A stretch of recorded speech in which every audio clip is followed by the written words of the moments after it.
Hi, I'm Billy.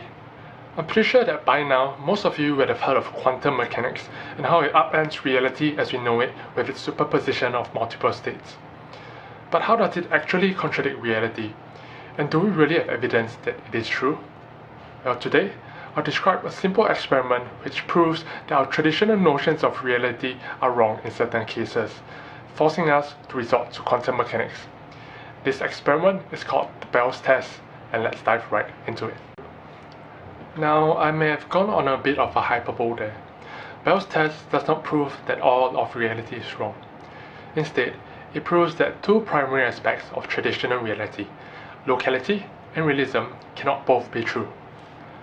Locality means that the properties of an object cannot be changed instantaneously by a distant object or action. So, if a ball is red and nothing is happening near it, it will remain red. Realism, on the other hand, means that measurable properties always have one true real value, even before being measured. So if there's a ball behind this vault door, you'll know that it has a color, like red or blue, regardless of whether you've seen it for yourself. With these two assumptions, let's move on to the actual Bell's test. Assume we have some object with three properties, say an object which is red, round, and striped, or not. Because of realism, we can summarize the three properties as such, with a yes or no for is it red, round, or striped. As you can see, there are quite a few variations of such objects. But imagine we are given one of these many objects, and we want to measure two of its properties.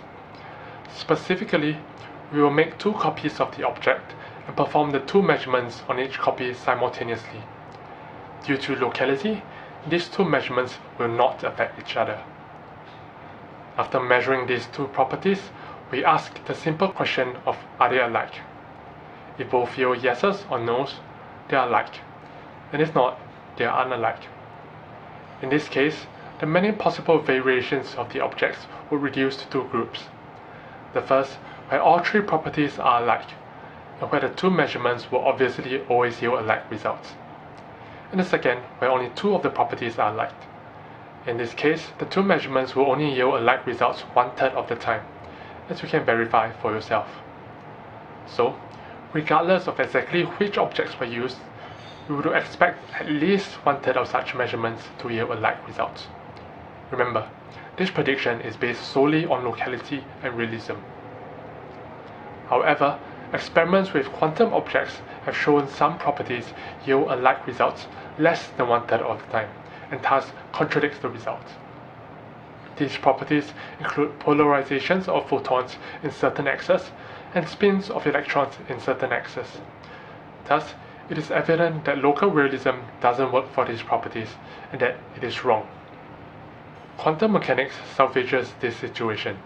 Specifically, the Copenhagen interpretation sacrifices realism to preserve locality. Instead of each property having a true value right from the start, all the properties are squished together in something called a wave function.